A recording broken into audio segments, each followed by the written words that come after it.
13.9 का question number 1। इसमें ना एक कबर्ड बनी हुई है, एक बुक शेल्फ है, उसकी डायमेंशन, उसकी स्पेसिफिकेशन उसने बताई हुई है, ऐसे से बनानी है।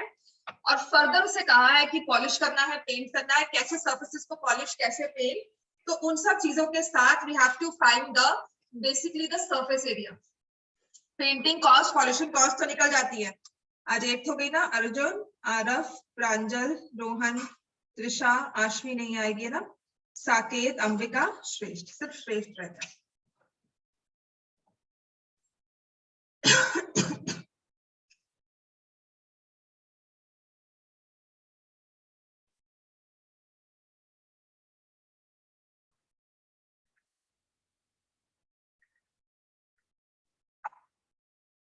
राइट, तो अब हमें करना क्या है, क्वेश्चन नंबर 1। आपको ध्यान होगा मैंने ना आपको एक पिक्चर भेजी थी इसकी पूरी ड्राइंग के साथ। अगर मैं रफली थोड़ा सा ड्रॉ करती हूँ इसको, तो इट्स लाइक अ क्यूबॉइड। इसकी आपको एक्सटर्नल डायमेंशंस मेंशन की हुई है, ठीक है। कुछ अप्रोक्सीमेटली ऐसा ये क्यूबॉइड है। एक्सटर्नल डायमेंशंस पे देखो, ये दिया हुआ है 85 सेंटीमीटर, ये जिसे हम बोल देते हैं विड्थ। हाइट दी हुई है 110, ठीक है ना। अब क्योंकि सिर्फ ओरिएंटेशन ऐसी है, that's why I have not mentioned as length, मैंने इसे हाइट ले लिया।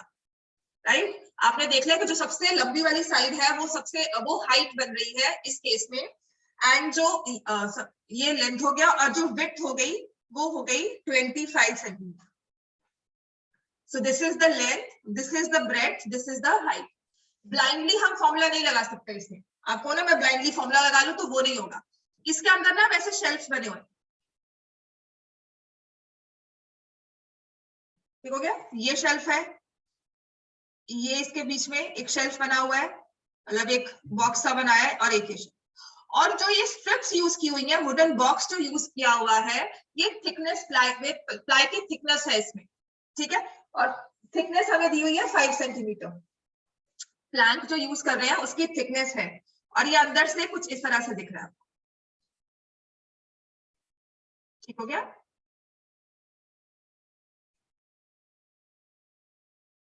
बेटर नाउ, फिर भी अप्रोक्सीमेटली, राइट। तो ये भी 5 सेंटीमीटर है। Figure is my figure is not exact, लेकिन हर जगह ये 5 सेंटीमीटर है। और वो कह रहा है कि जो इसकी आउटर सर्फेसेस है उसे तो करना है पॉलिश, जो बाहर दिख रही है, ठीक है।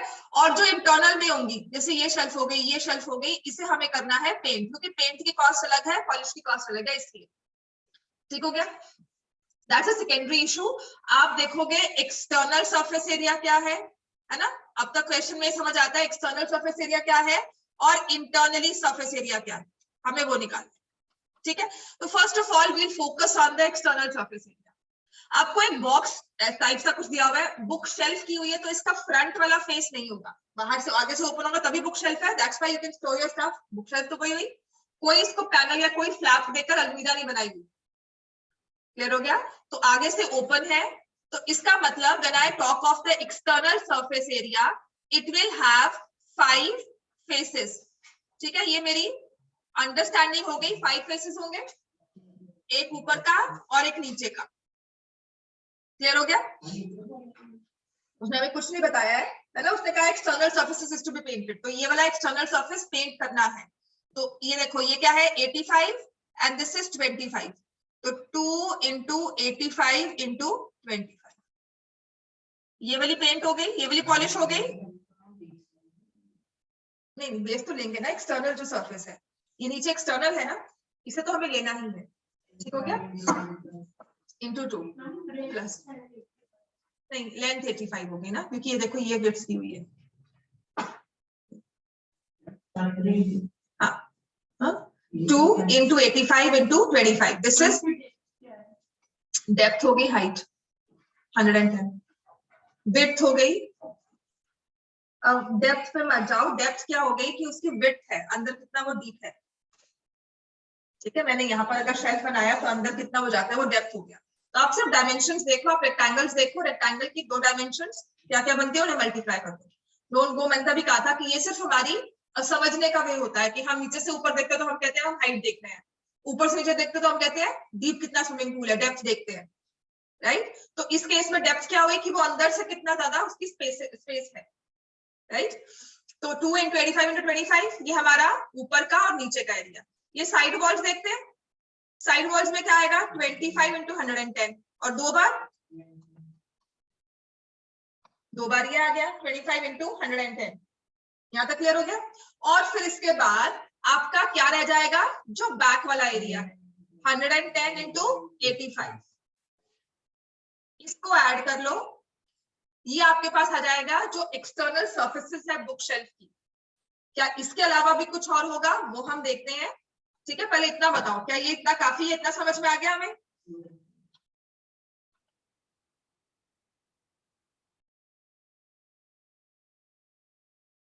तो जो बड़े बड़े रेक्टेंगल के फेसेस थे हमने वो सारे फेसेस ले लिए। इसके अलावा कोई एक्सटर्नल में फेस होगा, सरफेस होगी एक्सटर्नल में?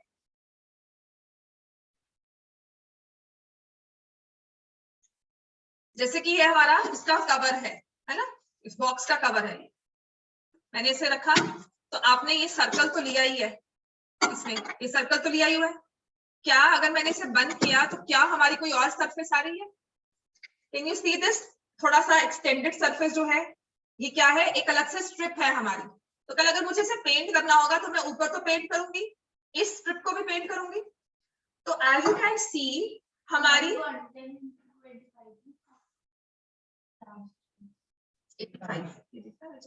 ये और ये पीछे वाला फेस बना है ना। तो आपकी जो ये वाली स्ट्रिप है, ये वाली भी तो पॉलिश पेंट की होगा, जो बड़ा मतलब एक्सटर्नल में ये भी तो आएगा, ये जो है होगा कि नहीं? तो ये एक्सटर्नल स्ट्रिप्स बन रही है, थिकनेस में आ गया। So there are certain external strips जिनको हमने ऐड करना है because they also form a part of your external surface area. ठीक है, ये कितना आ गया 19,100 square centimetre because we talking of surface area. अब ये जो स्ट्रिप्स है ना, इसको सबसे इजी वे पता क्या करना होता है, हमेशा जब आपको ऐसे एक्सटर्नल दिया हो ना उसको रेक्टेंगल्स में ब्रेक करना होता है। ठीक है, तो मैंने ये रेक्टेंगल बना दिया इसमें, राइट। अगर चलो ये लेना है तो I will just remove it. ठीक है, मैं पेन चेंज कर लेती हूँ तो आपको समझ में आएगा मैंने क्या किया है। मैं सिर्फ यहाँ रेक्टेंगल ड्रॉ कर, ये रेक्टेंगल और ठीक है, इसको ऐसे पूरा कर दिया, एक लंबी सी स्ट्रिप बन गई आपके रेक्टेंगल की, एक स्टिक सी बन गई है। ठीक है, इस स्टिक की लेंथ होगी 110 और ब्रेड्थ होगी 5, 110 × 5। और ऐसे कितनी स्ट्रिप्स हैं, एक यहाँ एक यहाँ, दो आ गई। समझ में आ गया? जो मैंने रेड पेंट किया है ये वाला, तो ये दो स्ट्रिप्स हमने ली यहां से लेकर यहां तक पूरी, and in the same way इसको भी ले लिया। समझ में आ गया? ये 110 तो पूरा, बट हम तो नीचे से स्टार्ट कर रहे हैं। तो मैंने देखो ना अच्छा ये लिया ना पूरा, कहीं से मैंने कटिंग तो की नहीं मैम। 110 यहाँ से लेकर यहाँ तक पूरा है, तो ये भी यहाँ से लेकर यहाँ तक ही पूरा है ना। एक्सटर्नल में है, एक्सटर्नल क्या होगा, तुम एक थिकनेस के साथ इसके साथ इन दोनों को जब पेस्ट करोगे तो ये ऊपर रखा हुआ है, ये थिकनेस आ गई। अब ऐसे करते हुए जब तुम नीचे रख रही हो उसको, राइट, तो यहां से लेकर यहां तक ये तुम्हारी चीज है, अंडरस्टैंड, इसकी थिकनेस है। अब आपने यहां से लेकर इस लास्ट वाले पॉइंट तक, नोटबुक के सबसे टॉप वाले पॉइंट से नीचे लास्ट वाले पॉइंट तक का हुआ है 110। अब देखो क्या किया, इस पर तुम ऐसे लगा लो, तुमने ऐसा बनाया, आप समझ में आया? ये चीज ऐसे बनी हुई है, आपने यहाँ टॉप से लेकर यहाँ बॉटम तक हाइट दी हुई है 110, तो मैंने दो स्ट्रिप्स तो ले ली। अब इसके बाद इन बिटवीन वाली ये जो है ये वाली स्ट्रिप, इसमें ये 5 था, ये 5 था, और ये लेंथ कितनी थी 85, मतलब ये मेजरमेंट जो थी वो 85 थी पूरी। समझ में आ गया कि नहीं? हम तो बेटा एक यहाँ बनेगी, एक यहाँ, ऐसे, ठीक है, ये ऐसे रखा, ऐसे बना दिया उसको, एक यहाँ पर भी रखा। समझ में आ गया? सबकी एनसीईआरटी बुक्स लूंगी तो सब इक्वल होंगी ना, इसलिए सबकी एनसीईआरटी बुक्स लेती हूँ। उसके साथ में अगर शेल्फ बनाऊंगी तो क्या होगा, एक यहाँ पर भी फेस होगा, तो एक थिकनेस आपकी यहाँ भी आ रही है, एक थिकनेस आपकी यहाँ भी आ रही है। अब समझ में आ गया? तो 2 स्ट्रिप्स होगी 110 इंटू 5 इंटू 2। अब देखो जो ये वर्टिकल वाली स्ट्रिप्स है, ये हो गई वर्टिकल वाली स्ट्रिप्स, ये हो गई हमारी वर्टिकल स्ट्रिप्स। अब हम बात करते हैं हॉरिजॉन्टल स्ट्रिप्स भी है हमारे पास, ठीक है। देखो यहां से लेकर ये लेंथ थी हमारी 85, 5 यहां से कट गई, 5 यहां से कट गई, कितना रह गया 75। तो 75 इंटू 5 और कितनी है 4, तो 75 इंटू 5 इंटू 4। तो this all will add up to external surface area। तो ये आ जाएगा 1100 और ये आ जाएगा 1500। So this is your external surface area। मैंने कहा था इसमें है कुछ नहीं है, बस अगर कायदे से चलेंगे ना, थोड़ा सा स्टेप बाय स्टेप आराम से सब कुछ सोचकर, कंफ्यूज अपने आप को नहीं करना है। 21,000, ठीक। तो ये आपका एक्सटर्नल एरिया बना।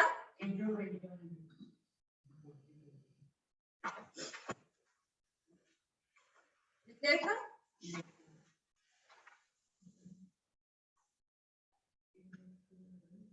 तो इतना एरिया हो रहा है पॉलिशिंग वाला एरिया कितना है, polishing area is equal to 21,700 square centimetre. और ये पॉलिश इसलिए कर रहे हैं क्योंकि इसको 20 पैसा लगता है पॉलिश करने के लिए, कॉस्टिंग ज्यादा है इसकी, ठीक है। तो आप क्या करोगे, कॉस्ट ऑफ पॉलिशिंग 21,700 इंटू 20/100, तो ये क्या हो जाएगा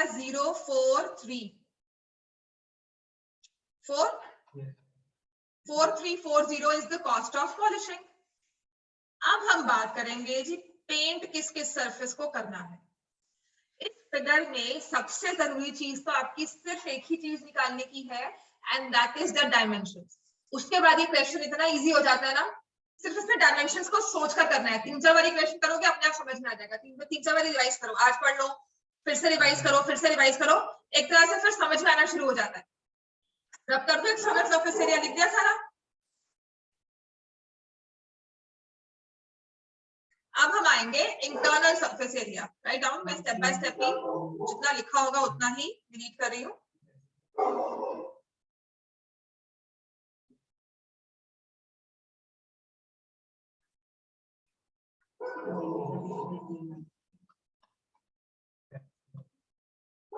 Uh, 21,700 into 20/100, 4340।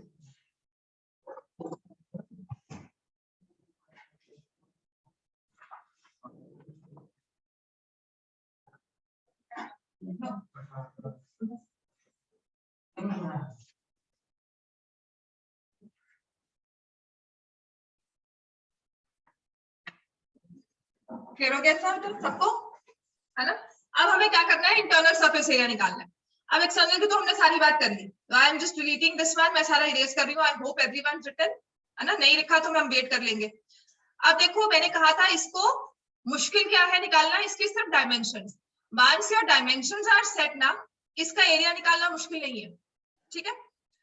अब होगा क्या, आपने कहा कि ये जो अंदर का ये डब्बा बन रहा है ना, ये वाला, इसके एक क्यूबॉइड की फॉर्म में अंदर का एरिया होगा। सिर्फ इसका फ्रंट का फेस नहीं है, बाकी सारे फेस हैं, फ्रंट से कवर नहीं है, ठीक है। ओपन बॉक्स, इससे हमने कैसे डब्बा रख दिया। तो अब करना क्या है इसमें, आपकी ये डायमेंशन तो आपने एक मेंशन, अगर मैं इसको अलग से लिख दूं ऐसा, ये ऐसा था, राइट, ये इस तरह से कुछ ऐसे जा रहा था, यही हो गया ना, ठीक है। तो आपका ये वाली डायमेंशन जो आती है, ये वाली कितनी थी, so we'll talk about it। ये डायमेंशन कितनी है, 75 है। ये देखो यहां से यहां, दिस इज 75 सेंटीमीटर। इतना क्लियर हो गया, ठीक है ना। अब आते हैं इसकी ये वाली, ये जो डेप्थ है इसकी, टोटल डेप्थ लिखी हुई है 25, मतलब ये फ्रंट से लेकर लास्ट तक 25। जो पीछे का आपका प्लैंक है वो भी तो 5 सेंटीमीटर थिकनेस का होगा, तो ये अंदर वाली डेप्थ कितनी हो जाएगी, पीछे का 5 माइनस करोगे 20 सेंटीमीटर, तो डेप्थ हो जाएगी 25 माइनस 25 माइनस 5 20 सेंटीमीटर। इसको समझ लेना, जब आपने ऐसे शेल्फ बनाया, इसके पीछे बैक वॉल दी, ठीक है, तो यहां से लेकर यहां तक है 25, एक्सटर्नली उसने डायमेंशन दी हुई है, यहां से लेकर यहां तक।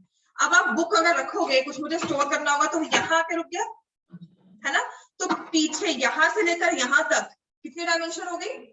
20। बस वही मैंने लिखा है, ठीक है ना। आपकी शेल्फ ऐसे बनी, ये ऐसा था, ऐसा बना हुआ है, आपने साइड पे भी वॉल लगा दी। अब आप इस पीस को एनालाइज करते हो, यू सी दिस पीस, तो आपने कहा कि एक्सटर्नली तो उसने मुझे यहाँ इस फ्रंट इस कॉर्नर से लेकर इस कॉर्नर तक दिया हुआ है 25, और जो पीछे का प्लैंक है वो 5 का थिकनेस होगा। तो if I would want to store my notebook, तो वो इतना ही जाएगा।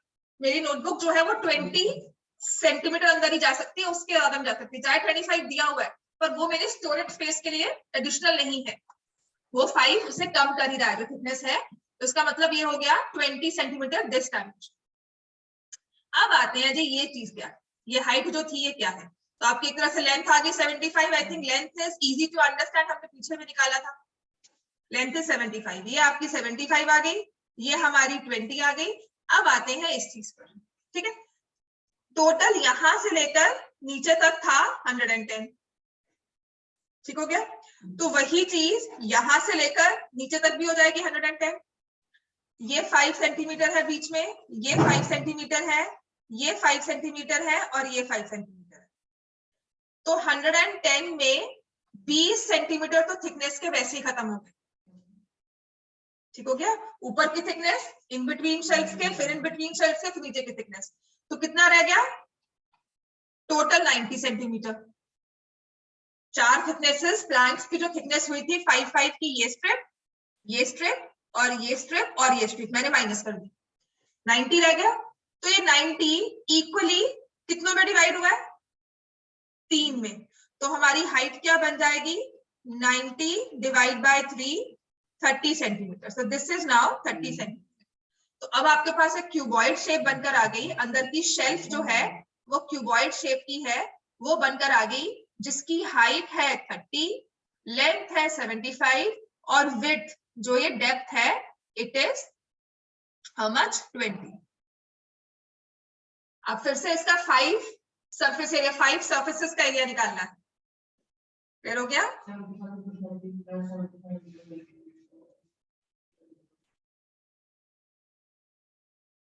क्लियर हो गया? अब आते हैं, फिर से हमें एरिया निकालना है। आई will not go by any formula, मैं कोई इसमें मैं मेथड नहीं याद करती हूँ कि area of 4 walls to LBH, कुछ नहीं करती हूँ। मैं हर एक सरफेस देखती हूँ, ये ऊपर की और इसके जैसी एक नीचे की। ये लेंथ कितनी है? 75, और ये कितनी है? 20। तो 75 इंटू 20 इंटू 2, ये हो गया मेरा टॉप बॉटम, ये हो गया टॉप और बॉटम। फिर देख लो बैक की सरफेस, ठीक है, बैक की सरफेस में क्या है? जैसे ये फ्रंट है 75 और 30, लेकिन ये है 80, आगे का तो कवर नहीं है। फिर देखेंगे लेफ्ट राइट साइड वाले जो है पैनल्स, लेफ्ट राइट या साइड पैनल्स बोल दो इसको, साइड पे जो आपके प्लैंक्स लगे होंगे, इसमें ये 30 और ये 20, 30 इंटू 20 इंटू 2। यहाँ पर ना कोई फॉर्मूला नहीं चलेगा कि मैं को एरिया ऑफ 4 वॉल्स निकालू, एरिया ऑफ 4 वॉल्स से निकाल नहीं रही हूँ, है ना, क्योंकि आपकी फ्रंट वाली वॉल तो है ही नहीं। फिर उसमें आप सेट पैटर्न से नहीं चलोगे कि नहीं जी मुझे तो फॉर्मूला दिया मैंने वही लगाना है। क्या होता है कि उसमें आपको फिर लेंथ ब्रेड्थ हाइट देखनी पड़ेगी, आपने लेंथ क्या रखी है, ब्रेड्थ क्या रखी है, हाइट क्या रखी है, ठीक है। तो I think this one is like Fairlie easy, थोड़ा सा समझना आसान हो जाता है। 3000 और ये आ जाएगा 2250, और ये आ जाएगा हमारे पास 1200। तीनों को ऐड करेंगे 0 5 6 4 5 0, ठीक है। लेकिन ये तो हमारा एक बॉक्स है, ऐसे हमारे कितने पेंट करने वाली यूनिट्स हैं? 3, टोटल 3 है, तो एक को मल्टीप्लाई किया 3 से, ठीक है। तो पेंटिंग एरिया हो जाएगा 6450 इंटू 3।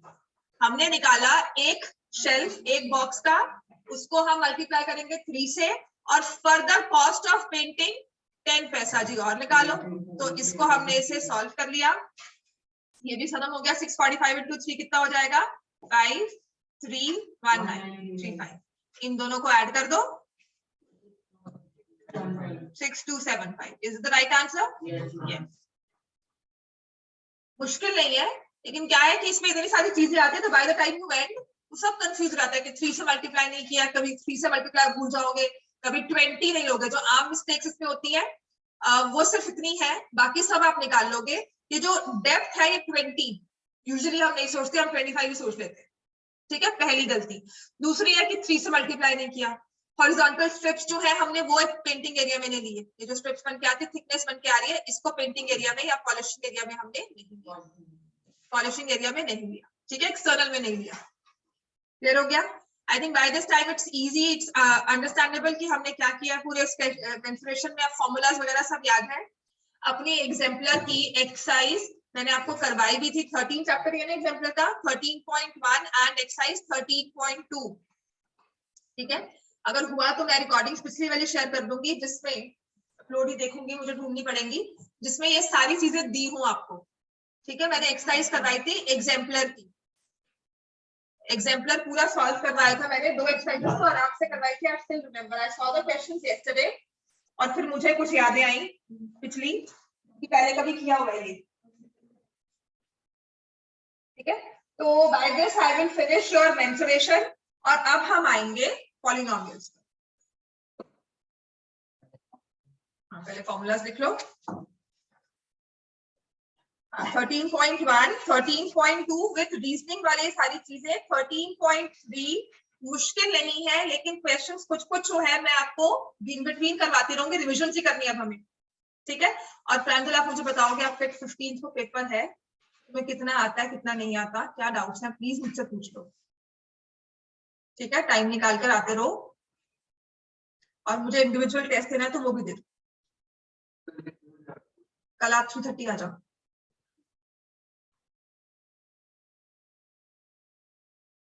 चलो अब आते हैं आपके फॉर्मूलाज पर। आज मैं आपको सिर्फ पॉलिनोमियल्स में सिर्फ फैक्टराइजेशन ही करवा रही हूँ, क्योंकि एक्सपेंशन एंड फैक्टराइजेशन दोनों इकट्ठे ही चलते हैं। एक्सपेंशन में तो आपको सारे फॉर्मूलाज पता ही है। If I ask you what is x cube plus y cube, you will know, या ईच एंड एवरी क्वेश्चन आपको उसको कन्वर्ट करना है x क्यूब y क्यूब में, और फिर उसको फैक्टराइज करना है, या x plus y whole cube दिया उसे एक्सपैंड करना है। समझ में आ गया? तो आज जो मैं आपको करवाऊंगी ना, वो डिफरेंट टाइप्स ऑफ फैक्टराइजेशन ही होंगी, और ये आदि शर्मा वगैरह सब एक्स्ट्रा बुक से ही रिलेटेड है, कर लेना याद। नहीं समझ में आएगा फिर से पूछ लेना। पर जितने मैंने आपको पहली वाली वर्कशीट्स करवाई हैं और ये वाली वर्कशीट्स जो मैं आपको करवा रही हूँ क्लास में, क्वेश्चन इतना कर लोगे, इसी को बार बार रिपीट करके टाइप्स ऑफ क्वेश्चन देखोगे तो समझ में आएगा। At the end of the day इसको कैसे सॉल्व करना है उसका कोई मैजिकल फॉर्मूला नहीं होगा, दिमाग चलने की बात है, और वो तभी चलता है जब हम प्रैक्टिस करते हैं, राइट। और वो होता भी क्या है, मैं आपको मेथड्स लिखवा दूंगी कौन कौन से फैक्टराइज करते हैं, यूज करते हैं फैक्टराइजेशन में। आपने ना, मैंने हमेशा कहते हैं ना कि अच्छा ये यहाँ फिट होता है, ये यहाँ फिट होता है, जैसे अगर हमें पजल सॉल्व करनी है, पीसेस ऑफ पजल्स हम जोड़ते हैं ना, जंबल्ड होते हैं, वो जो कौन से होते हैं, जंबल पीसेस होते हैं ना, उसको वो कटिंग अलग से की होती है, तो आप लगा लगा कर ही चेक करते हो। जिग्स ऑफ पजल्स होती है तो आप लगा कर ही चेक करते हो ना, यहाँ फिट हुआ कि नहीं हुआ। ऐसे ही आपके मेथड्स होंगे, आप लगाकर देखोगे क्या फिट हुआ नहीं हुआ, ये फिट होगा नहीं होगा, इससे हो रहा है कुछ नहीं हो रहा, तो उन चारों में से, पांचों में से कुछ ना कुछ होगा, उसके अलावा कुछ नहीं होने, ठीक है ना। वो आता है सच के सिवा कुछ नहीं कहूंगा, वही है। उसके अलावा तो क्वेश्चन क्या क्या बनेगा, अगर फैक्टराइज कर ही नहीं सकते, वही आपको टर्म्स कॉमन लेनी होगी, कुछ इकट्ठी टर्म्स लेनी होगी जिसमें से कॉमन लें, या स्प्लिटिंग ऑफ मिडिल टर्म होगा, या a cube plus b cube बनेगा, या a cube minus b cube, तो उन्हीं 4-5 चीजों को हमने रोटेट करना है। समझ में आ गया? चलो लिखो अब। सबसे पहले होता है फॉर्मूला, लिख लिए सारे?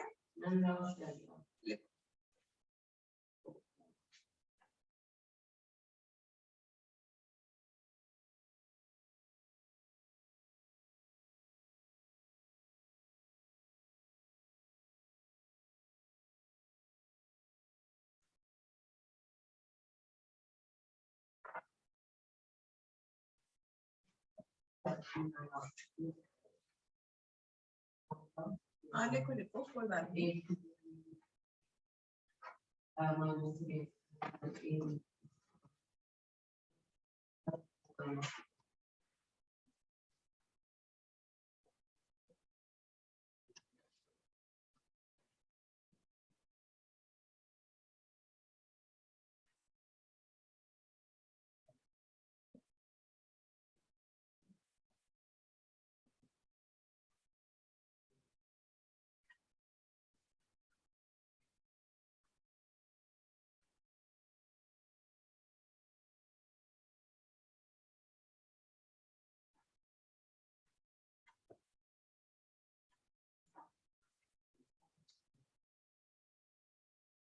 ठीक है, आई सपोज इतने बार फॉर्मुलाज लिख रहा है, सच में फॉर्मुलाज तो लिख रहे होंगे, चाहे देखकर दोबारा से लिख लो।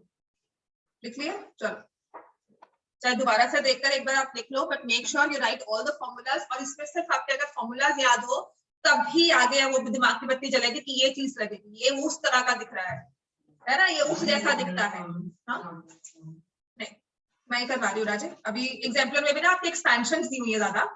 ये जो मैं चीजें हैं, ये 2 दिन ये करवाने के बाद then I will go with remainder theorem, factor theorem, कुछ चीजें जो है ना वो पॉलिनोमियल्स आई वांट। और मैं फिर चाहती हूँ कि मैं टेस्टिंग थोड़ा सा शुरू कर दूं। बहुत दिन हो गए, दिवाली के बाद हम लोग ना बस फेस्टिव मूड में ही है। ठीक है, थोड़े क्रिसमस मूड में आते हैं, थोड़े टेस्ट भी ले लेते हैं।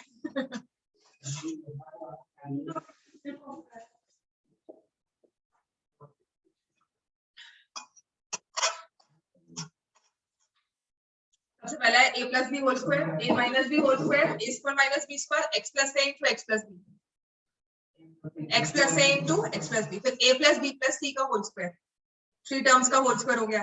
फिर आ गया a plus b whole cube, a minus b whole cube, a cube plus b cube, a minus b cube, a cube minus b cube. ठीक है ना, ये 4 हमारे इकट्ठे जुड़ गए। फिर a cube b cube c cube minus 3abc। तो आप ये काउंट कर लेना कितने फॉर्मूलाज हैं। ये फॉर्मूलाज की लिस्ट यहाँ पर है भी है, इसमें पर एक्स्ट्रा ही दिया हुआ है ये कुछ 15 फॉर्मूलाज हैं।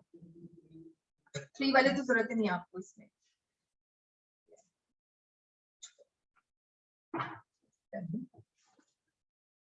और कुछ कुछ होते हैं a प्लस 1 बाय a का whole square, a minus 1 by a का whole square, right, a plus 1 bye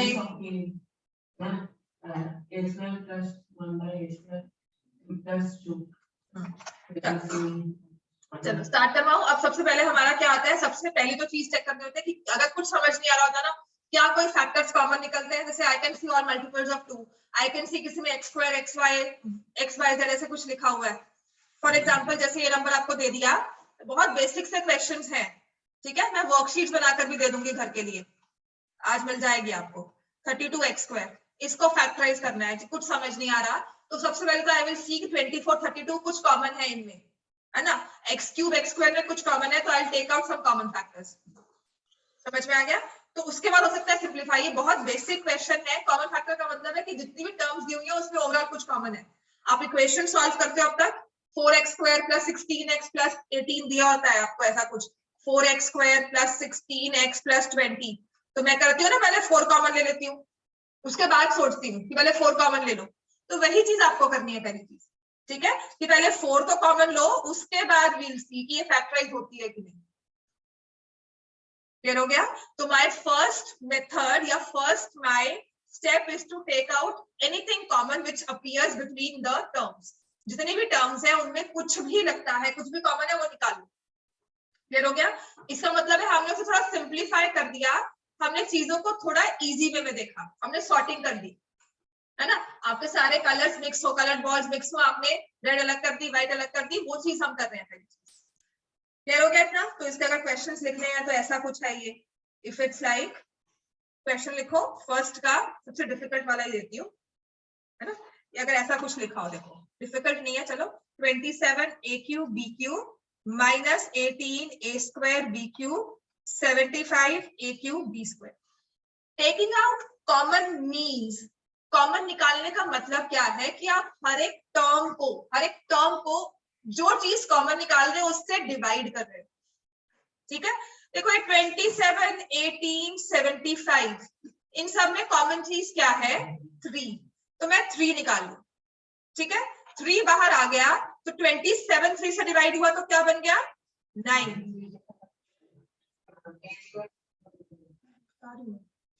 18 को किया, अच्छी बात है ये लोग नहीं, I was just going by you know कि समझाऊं और अच्छे से, पर अगर समझ में आता तो अच्छा है ना, मेरी भी मेहनत कम होगी। तो ए स्क्वायर हमने ले लिया common, I can C A cube, A square, A cube, तीनों में सबसे छोटी पावर ए की स्क्वायर है तो हमने ए स्क्वायर ले लिया, बी क्यूब, बी स्क्वायर, तो बी स्क्वायर आ गया, ठीक है। और हमेशा कोशिश करना कॉमन वाली टर्म प्लस में ले रहे हो, माइनस में नहीं। आपको सारे साइन चेंज करने पड़ेंगे, माइनस बहुत खतरनाक सी चीज होती है ना, हम साइन चेंज करना भूल भी जाते हैं, तो वो चीज हमने अपने आप को करना ही नहीं है, राइट। तो ये 9 ए बी, अब मैंने क्या किया 27 ए क्यूब बी क्यूब को 3 ए स्क्वायर बी स्क्वायर से डिवाइड कर दिया। तो आप बड़े अच्छे से करोगे कि ये देखो 9 से कट गया मैम, ये कट गया, यहाँ से ये रह गया और ये पूरा कट के यहाँ पर क्या रह गया 9 क्लियर हो गया। अब 18 को हमने किया तो 6 प्लस बी 6b, और फिर जब 75 को किया तो 25 ए, ठीक है। उसके बाद सोचना कि इन बिटवीन ब्रैकेट्स कुछ बन भी रहा है कि नहीं, कुछ नहीं बन रहा है ना, कोई स्क्वायर कोई क्यूब नहीं दिया हुआ तो हम छोड़ देंगे, this is my final answer, जो मर्जी कर लो इसका, समझ में आ गया। तो ये हमने बेटा उसके आप ओवरऑल कॉमन नहीं निकाल पाओगे ना, आपने with in the factory term को चेंज कर दिया। जैसे मैंने कहा कि आपने लिखा है 45 इंटू 9 प्लस 8, है ना। अब आपको ये इस तरह से दिया जाता है, तुम्हें सॉल्व करना है, तो तुम कोशिश करोगे 3 इंटू 3 9 ही लिखो, है ना। तो वही चीज है कि आपको 9ab और 25a को भी आप लेते हो या इन दोनों को भी लेते हो, ओवरऑल बाहर निकल के इसको सिंप्लीफाई नहीं करेगा वो, विद इन आपने कॉमन निकाल कर कोई दो टर्म्स पर कर दिया। पर अगर मुझे कैलकुलेशंस करनी है तो मेरे लिए 45 इंटू 9 प्लस 8 ज्यादा अच्छा है, ठीक है। चलो ये हो गया हमारा।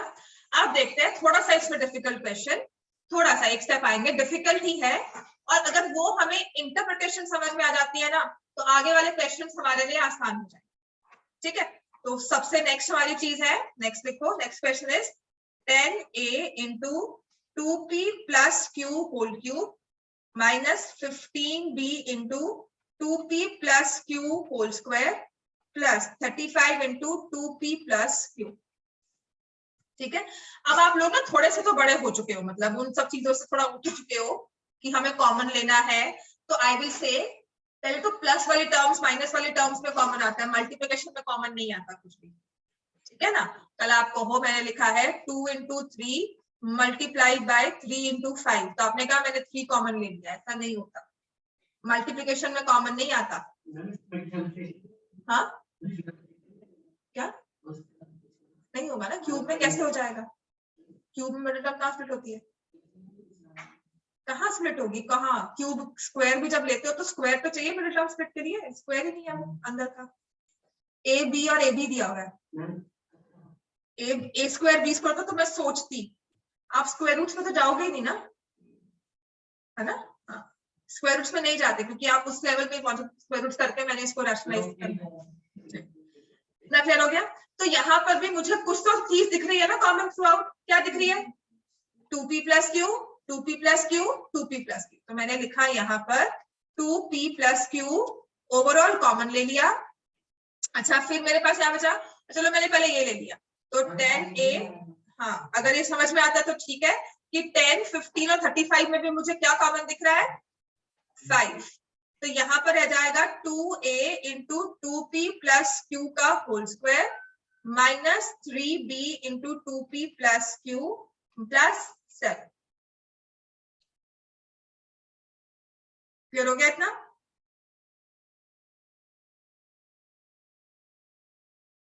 तो ये हो जाएगा 5 2p plus q 2a into 2p plus q whole square minus 3b into 2p plus Q.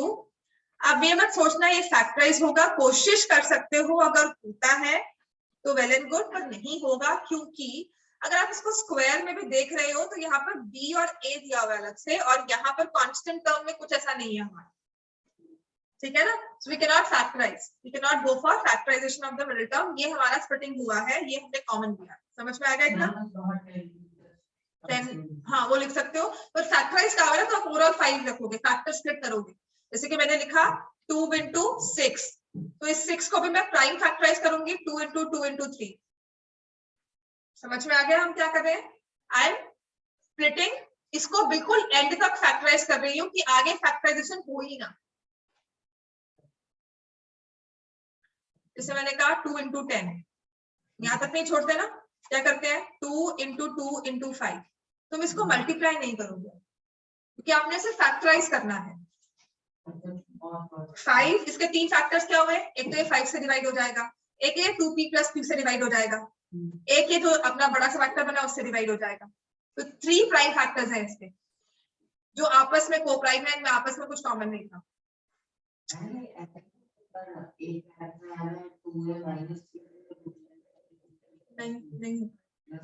नहीं होगा.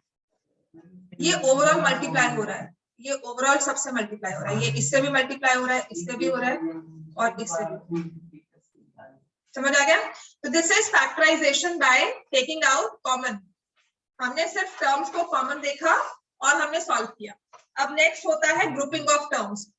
हमारा नेक्स्ट मेथड है ग्रुपिंग ऑफ टर्म्स. तो इसका सबसे बेसिक एग्जांपल मैं आपको देती हूँ, which says if I have, let me say ax minus ay plus bx minus by. ठीक है, तो हम क्या करते हैं, जैसे हमें 4 टर्म्स दिख गई तो मैंने कोशिश की, देखो a और x में क्या होगा, a कॉमन आ गया, कुछ समझ नहीं आ रहा तो हम लोग क्या करेंगे, 2 टर्म्स को इकट्ठा कर लो, चाहे x को इकट्ठा कर लो चाहे a को इकट्ठा कर लो. राइट? तो जैसे यहाँ से हमने a को इकट्ठा किया तो ये बन जाता है x minus y. वेरी, चलो मैं आपको बिल्कुल बच्चों की तरह ट्रीट कर रही हूँ कि फैक्टराइजेशन आती नहीं है और आपको आती है ना. तो आई एम वेरी हैप्पी, मैंने अच्छा पढ़ाया हुआ है. ठीक है, नहीं मैं प्रैक्टिस तो करा रही हूँ, पर अगर ये चीज समझ में आती है तो आई एम वेरी हैप्पी. मेरी मेहनत उतनी कम हो जाती है. चलो अब इसमें क्वेश्चन लिख लो. क्वेश्चन जो मैं लिखा रही हूँ बोला अब ऐसे दिया होता है, देखो x cube minus x square plus a x plus x minus a minus 1. तो इसमें हमें ग्रुपिंग भी करनी है और कॉमन भी लेना है. ग्रुपिंग करने के बाद हम फैक्टराइज कर पाते हैं, कॉमन लेने के बाद. तो हम क्या करेंगे, आई can C x cube minus x square. एक बार बस अपना ना एक्स स्क्वायर कॉमन लिया, ये बन जाएगा एक्स माइनस 1. अब ये ए एक्स है, इसके साथ इफ आई टेक माइनस ए, इसको इकट्ठा कर दो, ए एक्स माइनस ए और फिर नेक्स्ट रह जाएगा एक्स माइनस 1. समझ में आएगा? मैंने ग्रुपिंग में थोड़ी बहुत शिफ्टिंग की, टर्म्स को आपस में मिलाया. जो मुझे लग रहा था कि मेरा काम आसान करेंगी उनको मैंने इकट्ठा बिठा दिया. ठीक है ना, जैसे मैम नहीं करती है, बच्चे शोर करते हैं तो जो बच्चे सबसे शरारती सबसे ज्यादा बातें करते हैं उनको अलग कर देते हैं और जो फ्रेंड्स नहीं होते उनको इकट्ठा बिठा देते हैं कि वो मैम का काम आसान करेंगे. राइट? तो यहाँ से आ जाएगा x माइनस 1, हमने थ्रू आउट कॉमन लिया, x square plus a plus 1. x minus 1 throughout common लेने के बाद हमारे पास आ गया x square plus a plus 1. So this is grouping of terms. उसके बाद हमने कॉमन दिया. ये कॉमन लेना पीछा नहीं छोड़ने वाला आपका. ठीक है, हाँ, लेकिन आपने ग्रुपिंग करनी है. तो कुछ समझ नहीं आएगा तो आप टर्म्स को ग्रुप भी करोगे, आप सोचोगे भी क्या कॉमन ले सकते हैं. थ्रू आउट कुछ कॉमन आ रहा है कि कुछ टर्म्स को लेने के बाद कभी 2 टर्म्स में कभी 3 टर्म्स में कुछ ना कुछ ऐसे हमारी टर्म्स बन जाएंगे. क्लियर हो गया इतना? चलो नेक्स्ट लिखो. अब फिर से ग्रुपिंग वाला इक्वेशन हो जाएगा. It says a cube x plus a square into x minus y minus a into y plus z minus z. And जब हमारे पास ये क्वेश्चन आ गया a cube x plus a square into x, तो फिर ये y माइनस जेड क्या होगा, y plus z equal to p. फिर क्यों ले लो, फिर उनको बाद में करो. अब इसमें करना क्या चाहिए, देखो कुछ समझ नहीं आ रहा हमें तो हम क्या करेंगे, पहले सबको मल्टीप्लाई कर देते हैं, है ना. तो हाँ ब्रैकेट्स खोल देते हैं, वही कहते हैं मल्टीप्लाई कर देते हैं. a square x minus a square y minus a y minus a z minus z.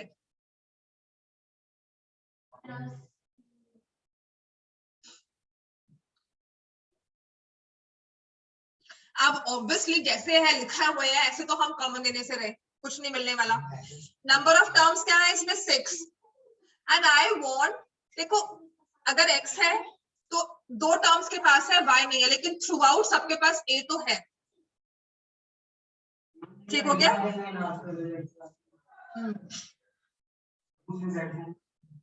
इसमें z कॉमन ले ली।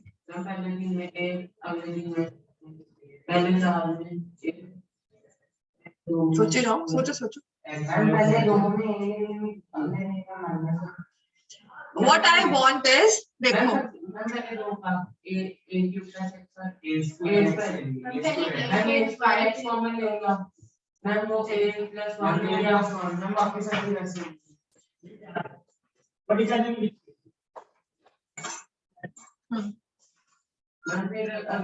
क्या करेंगे, पहले इन दोनों को लिया हमने a स्क्वायर x कॉमन लिया। अब समझ में आया ना? आफ्टर ट्राइंग एवरी पॉसिबिलिटी, मैंने नहीं कहा नहीं करो, करते रहे, अच्छी बात है। तो उसके बाद ही after trying every possibility will see this becomes a + 1।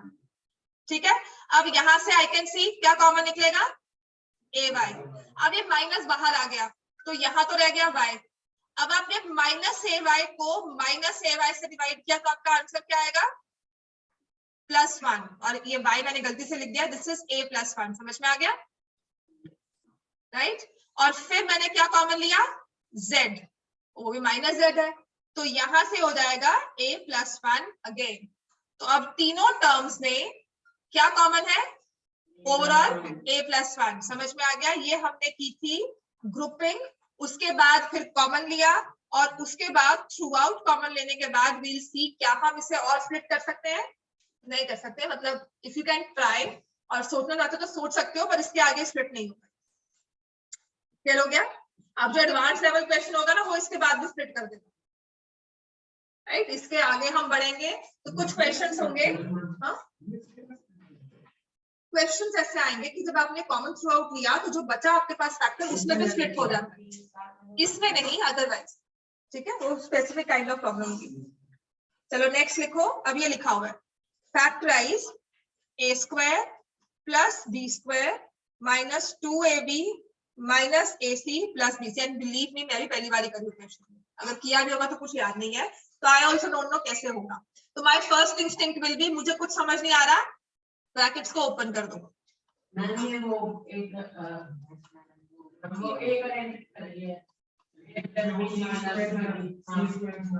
Very good,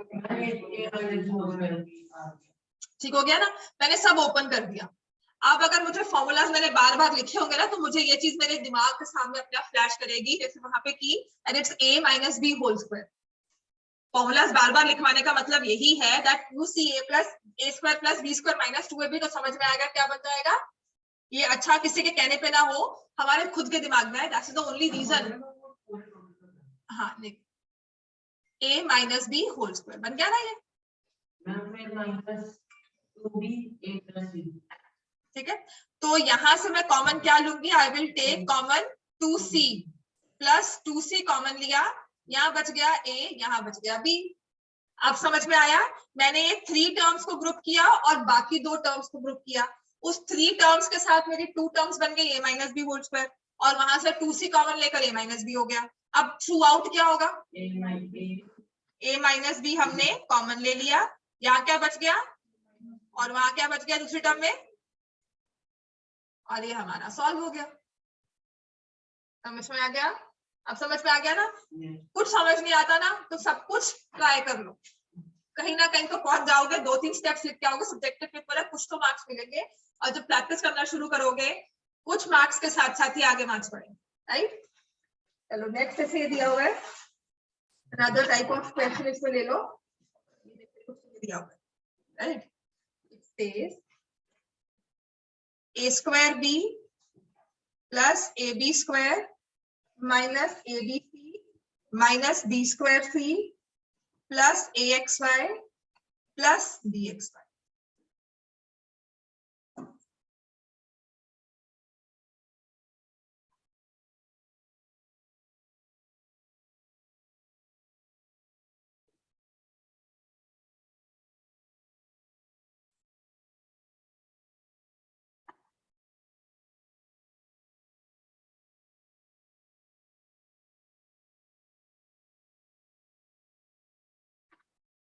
अब क्या करना चाहिए, ये बहुत ही सिंपल सा एक हमारा वो चल रहा है,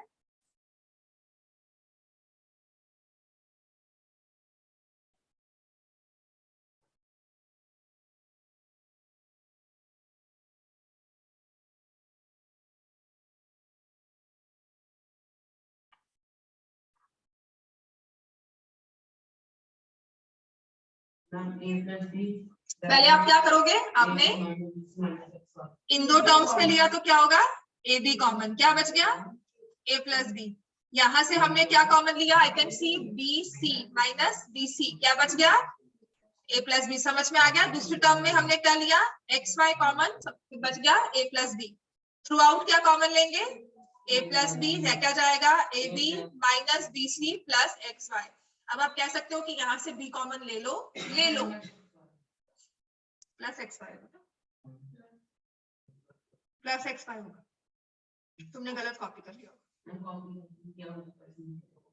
ऊपर से नीचे जाए, यहाँ से गलत कॉपी करो या ऊपर से नीचे करो, कॉपी तो गलत ही किया है, आगे यार एकदम नीचे गलत ही किया है। समझ में आ गया, हाँ राइट। अब सब्जेक्टिव पेपर है, मार्क्स कटेंगे।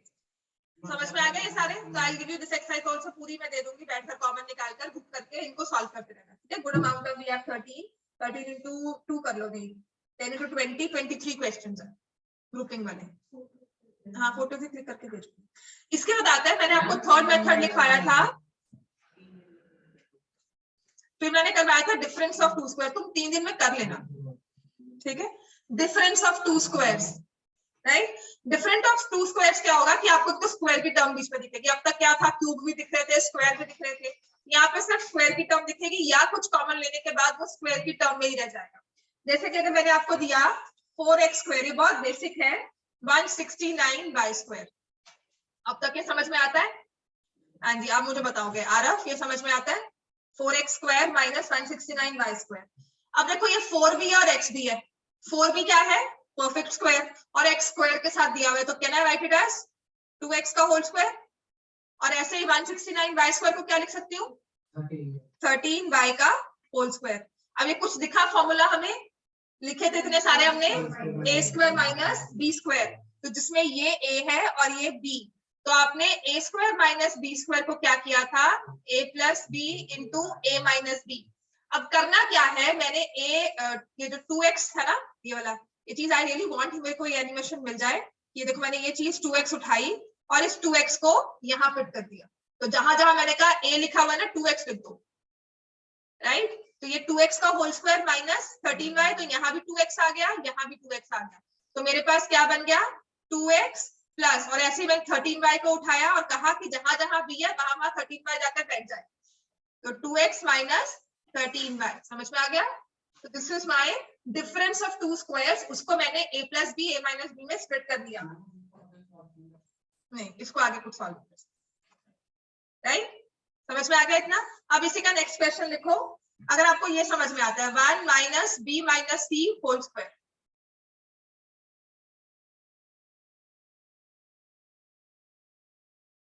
तो इसमें हम क्या करेंगे, उसके अलावा भी देखो, अगर इसको आप ओपन भी कर देते हो, तो ये आ गया 1 square minus b minus c whole square. अब उसमें a क्या है, 1, मतलब आप x square minus y square का फॉर्मूला लगाते थे ना, x minus y x plus y, x square minus y square, तो x क्या है 1, y क्या है b minus c, it's something like एक बाइनोमियल टर्म हमारे पास आ गई। 1 का तो स्क्वायर 1 ही करोगे ना, 1 का स्क्वायर तो 1 ही करोगे ना, 1 minus b minus c whole square, ठीक है। तो ये आएगा 1 प्लस b माइनस सी, 1 माइनस, अब एक बाइनोमियल के आगे अगर माइनस आ जाए ना, तो खतरनाक वाली बात, मतलब वो साइरन सा बज जाना शुरू होना चाहिए हमारा, ये साइन चेंज करेगा, जहां माइनस साइन आता है ना, वो खतरनाक साइन होता है, वो आगे सबके साइन चेंज करता है, तो ये हो जाएगा 1 माइनस बी प्लस सी। उसने क्या किया, हमने इसे इस तरह से लिखा था, if you want to understand, ये 1 प्लस बी माइनस सी था, और इसमें था 1 माइनस बी माइनस सी, ये ब्रैकेट्स ओपन के बाद 1 माइनस बी प्लस सी बन गया। समझ में आ गया हमें ये वाला, दैट्स इट। ये आपने ऐसे फैक्टराइज कर दिया, इसके बाद आप कहो कि हम कर सकते हैं तो बिल्कुल नहीं कर सकते, यहाँ पर ये खत्म है।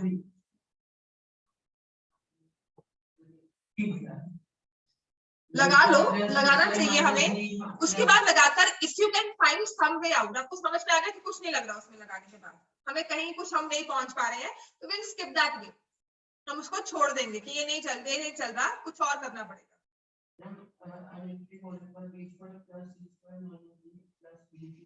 आप देखो ना, ऐसे करोगे माइनस बी स्क्वायर माइनस सी स्क्वायर प्लस 2b। हाँ जी, क्या करोगे इसमें?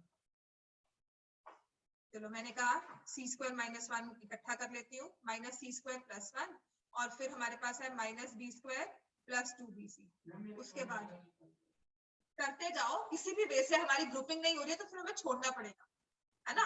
आप अगर कहो कि नहीं हम लोग ने जाना है, कहाँ जाना है, दिल्ली जाना है, लेकिन मैं चंडीगढ़ रोड पकड़ लूँ और मैं को नहीं दिल्ली पहुंचूंगी कहीं ना कहीं रास्ते से पहुंचूंगी, है ना। वो बिल्कुल जिद वाली की जलंधर की रोड पकड़ ली, लेकिन जाना हमें दिल्ली है, तभी मैंने जलंधर बोल दिया, है ना। मुझे पता तुम बोलोगे बीच में जरूर, है ना। हाँ, तो मैंने कहा हम लोग जा रहे हैं, जलंधर की रोड पकड़ ली, और मैं कह रही हूँ नहीं मुझे दिल्ली जाना है, घूम घुमा के तुम वहां से फिर पहुंच जाओगे, लेकिन लंबा रास्ता होगा और पहुंचोगे भी कि नहीं ये पता, राइट। अगर मैंने ट्रेन ली है to Amritsar and I want कि नहीं मैं दिल्ली पहुंच जाऊं, अब बताओ, तो आपको रास्ता छोड़कर ट्रेन चेंज करनी पड़ेगी कि नहीं? हाँ, वो तो सब कुछ सकता है, तो मैं घूमते रहो ना। हाँ, घूमते रहो, मैं वही कह रही हूँ, कितना घूम लोगे? पूरा पेपर सॉल्व 3 घंटे का हो जाएगा, आपको ही पेज में घूमते रहना, है ना।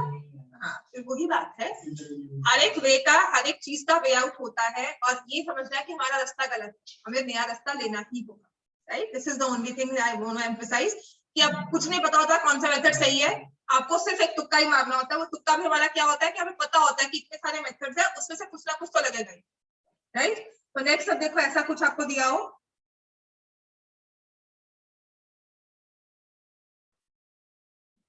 To into a b plus c d minus a square minus b square plus c square plus d square. Question देख लो एक बार, सिर्फ मेरे बोलने पर मत जाना।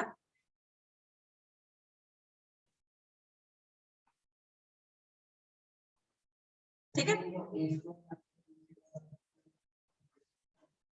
कर सकते हैं, लेकिन सी स्क्वायर प्लस सी स्क्वायर से कुछ नहीं हो सकता।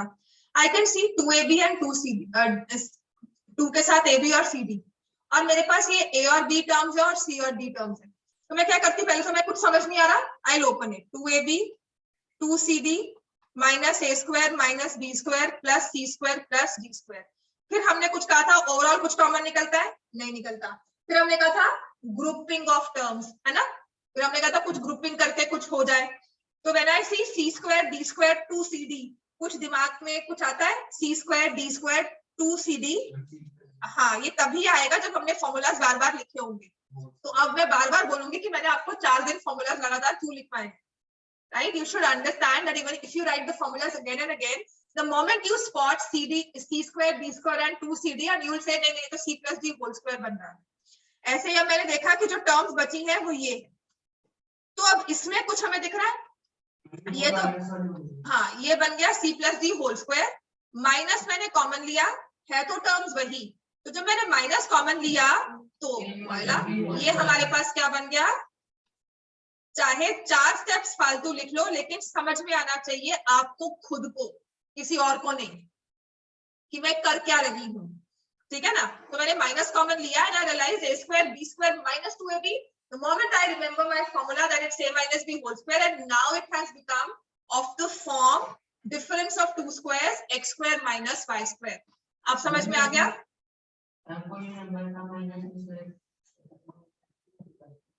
बताओ, हो सकता है 4 का स्क्वायर, 4 का स्क्वायर आप मुझसे पूछ रहे हो थे, आप मुझे बता रहे थे, पूछ रहे हो ना, तो मैं आपको 4 का स्क्वायर कितना होगा, माइनस 4 का स्क्वायर कितना होगा, माइनस नहीं हो सकता, वही तो कह रहा हूं। आप मुझे कह रहे हो, आप मुझसे पूछ रहे हो कि हो सकता है, मैं आपको कह रही हूँ 4 का स्क्वायर कितना, आपने कहा 16, मैंने कहा माइनस 4 का कितना है, तो 16। तो स्क्वायर इज ऑलवेज, 2 नेगेटिव्स को हम मल्टीप्लाई करते हैं तो हमेशा क्या लिखते हैं आंसर, पॉजिटिव। तो जब हम स्क्वायर कर रहे हैं तो if two negatives are there it will become positive. देखो वो अलग बात है, आपने मुझे कहा स्क्वायर कभी नेगेटिव हो सकता है, तो मैं कहूंगी नहीं, लेकिन अगर आप माइनस एक्स पर कर रहे हो तो वो एक्स स्क्वायर नहीं कर रहे हो, आपने एक नंबर को ही आगे माइनस साइन लगा दिया, वो अलग चीज होती है, वो स्क्वायर ऑफ अ नंबर नहीं होता। ठीक है, अब इसको हम क्या करेंगे फर्दर, c प्लस डी, पहले तो सारा अच्छा बच्चा प्लस के साथ आ जाएगा, सभी टर्म एज इट इज, बीच में प्लस साइन, समझ में आ गया ना, ये एक टर्म और ये दूसरी टर्म हमने बीच में प्लस साइन के साथ रख दी। अब जब c प्लस डी नेक्स्ट में हमने मल्टीप्लाई करके लिखना चाहा दूसरा फैक्टर, तो बीच में आ गया माइनस साइन, तो अब जो दूसरी टर्म है ना, इसको इसके आगे हमने एक थोड़ा सा रेड लाइट थोड़ा सा रख दिया कि नहीं, अब तुम्हें ब्रेक मारना है और सोचकर लिखना है कि साइन चेंज होंगे, बस ये हमारी टर्म्स बन गई, इसको कुछ नहीं आगे कर सकते, इनको कोई मल्टीप्लाई मत करना, मतलब वही होगा कि जहां से शुरू हुए वही खत्म होंगे, कि जाकर फिर से वहीं पे घूमकर पहुंच गए। ठीक है, तो this is factorization not expansion. Factorize मतलब prime factorization of a number, मैं आपको बड़ा सा नंबर देती हूँ और बोलती फैक्टराइज करो, ठीक है, तो कहीं आकर आप 299 पे पहुंच जाते हो और पूछते मैम 299 प्राइम है, ये फैक्टराइज हो सकता है ना, वही चीज है कि आप यहाँ पे प्राइम पे पहुंच गए, सोचोगे कि फैक्टराइज हो रहा है कि नहीं हो रहा, ट्राई करोगे, नहीं हो रहा तो उसको छोड़ोगे, समझ में आ गया, यू 299 पे पहुंच गए तो आप करोगे नहीं ये 2 से डिवाइड नहीं हुआ, ये 3 से नहीं हुआ, 7 से नहीं हो रहा, 11 से नहीं हो रहा, then go for every number, पहुंच से जाओगे, और जब नहीं होगा तो कहीं आकर तो डिक्लेयर करोगे कि नहीं फैक्टर्स नहीं बन रहे, वही चीज है यहाँ पर। ठीक है, तो फैक्टराइजेशन मतलब जैसे नंबर्स की आपने की थी प्राइम फैक्टराइजेशन, यहाँ पे फॉर्मूलास के थ्रू आप कर रहे हो फैक्टराइजेशन, राइट। अब जैसे नेक्स्ट लिखो एक क्वेश्चन और, let me see, 1 minus x square into 1 minus y square plus 4xy,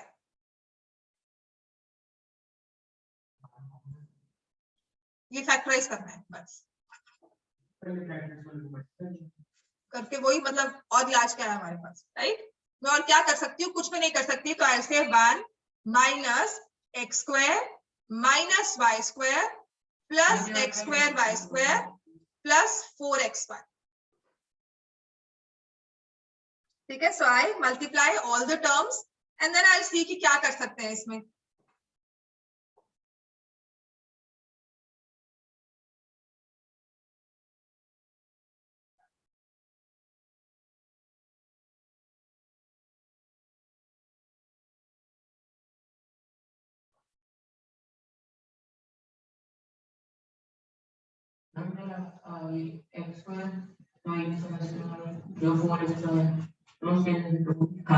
to निकाल के कहाँ रखेंगे उसको,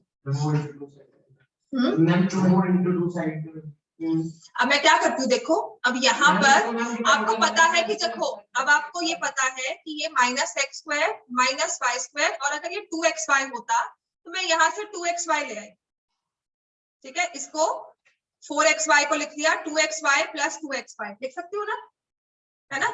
तो एक स्टेप मेरा ऐसे बन गया कि मैंने लिखा 1 minus x square minus y square plus x square y square plus 2xy plus 2xy, कि अगर ये 2xy होता तो मेरा काम तो कितना आसान हो जाता।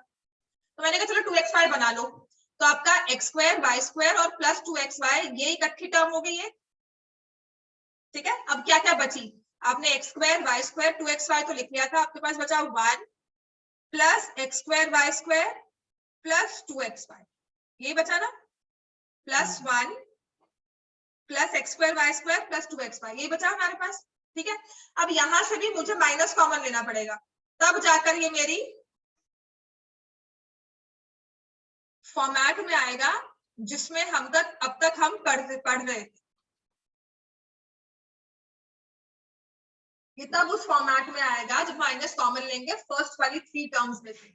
तो अब ये बनता है x minus y whole square, है ना।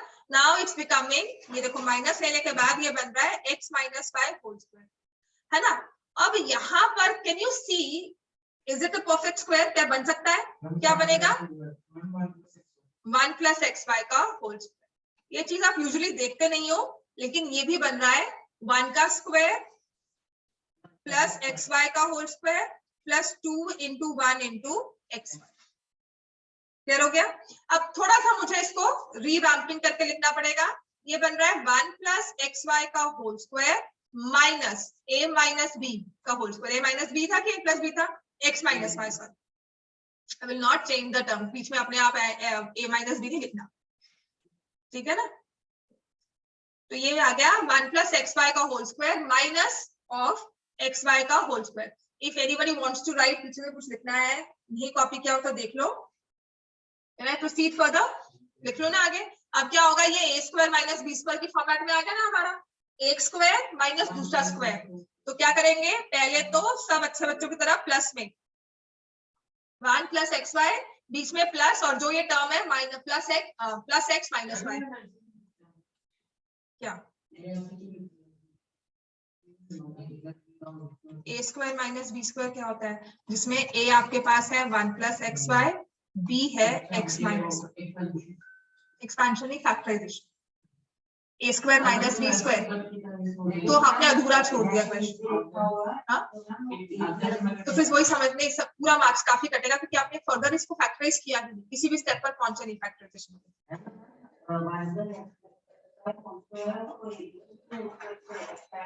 एक्सपैंड करोगे तो बेटा वहीं पहुंच जाओगे ना जहां से शुरू हुए थे। तो एक्सपैंड करके तो आपको दे ही रहा था, है ना, आपने पूरा एक्सपैंड तो कर ही लिया, ये देखो यहाँ पे पहुंच जाओगे एक्सपैंड करोगे, जहां शुरू हुए थे वहीं पे खत्म होना शुरू होगा, तो वहीं पे आके गोल गोल घूमना शुरू कर दोगे कि मैंने एक्सपैंड कर दिया, फिर फैक्टराइज, फिर एक्सपैंड, फिर फैक्टराइज। पर इसके बाद एज प्रोडक्ट ऑफ 2 फैक्टर्स या 2 और 3 फैक्टर्स मुझे वो चीज शो करनी है, ठीक है। तो this is my a square minus b square, a plus b, a minus, जाओ